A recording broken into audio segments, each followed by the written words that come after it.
2021 was, in my mind, probably one of the worst seasons that we've seen. The forest in general is much drier than it has been, and the speed that these fires move is fast. Something's changing here in terms of climate, and the drone technology is going to be a major player to try to minimize the damage that's done by these fires every year. My name's Tim Stinson. I'm Operations Manager for Stinson Aerial Services here in British Columbia. So BC Wildfire is using drones to identify hotspots for the ground crews or the air crews the following day. What we're trying to do there is remove some of the instances where pilots are put into tough positions.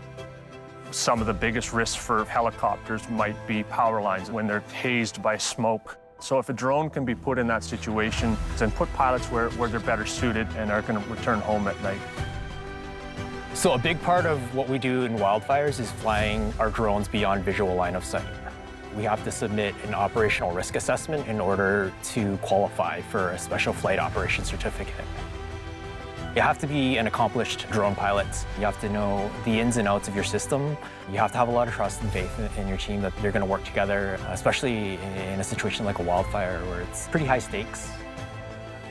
It's exciting, but it's also nerve-wracking because there's just so many things that can be safety hazards. The risk involved in this type of flying, I think, is high. Putting a drone into the wrong spot just increases that potential for something to go wrong. And the last thing that a pilot in an aircraft or a helicopter is thinking about is the drone hitting its window. It's really important that people that fly drones understand that it's better that we just keep our personal drones in our pockets during those events. It's a great feeling to use technology for good. The drone itself can ensure the safety of evacuees or people who are in the path of a wildfire. It can help ensure the safety of wildland firefighter crews. If we can start to utilize these types of systems to be able to move things while we're on the fire lines, I think we'll see some huge advantages over time.